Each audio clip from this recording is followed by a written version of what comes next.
طرف نہیں قربتاً اللہ، میں اللہ کی طرف قریب ہونا چاہتا ہوں. پھر اللہ کی طرف قریب ہونے کے لیے کوئی اس کا طرفدار ڈھونڈنا پڑتا ہے. میں قرآن کے سامنے گیا، میں نے قرآن کے سامنے جا کر کہا اے علی کے خاموش ذاکر، تو ہی مجھے بتا دے کہ اللہ کے قریب کون گیا تھا.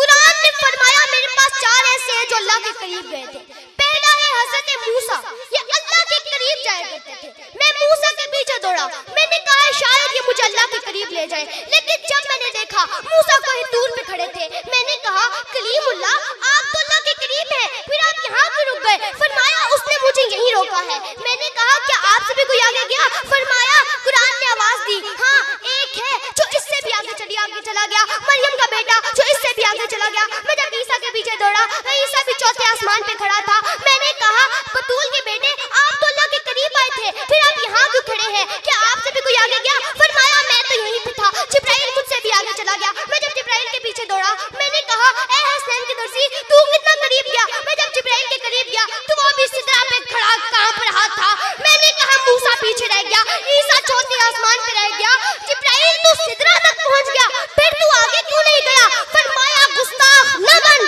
میں تو یہیں پہ تھا. وہ نالین پہن کر چلا گیا. اہل علم بیٹھے ہیں، مصطفیٰ کے پاؤں میں جو نالین تھی وہ کسی دھات کی بنی نہیں تھی، چمڑے کی بنی تھی، اور چمڑا بھی کسی جانور کا تھا. اس کا مطلب جب جانور بھی ان کے قریب ہو تو وہ قربتاً اللہ ہو جاتا ہے. مجھے معاف کرنا، ہم زلجنا کی پوجا نہیں کرتے، ہم اس کو ہاتھ لگا کے کہتے ہیں کہ میں اللہ کے قریب کر دے. موسیٰ پیچھے رہ گیا، عیسیٰ چوتھے آسمان پہ رہ گیا، جبرائیل بھی رک گیا، مصطفیٰ نالین پہن کر چلے گئے. اب مجھے معاف کرنا، فتووں کی دکان نہ کھولنا، شرک کی کمان میں کفر کے تیر نہ داغنا.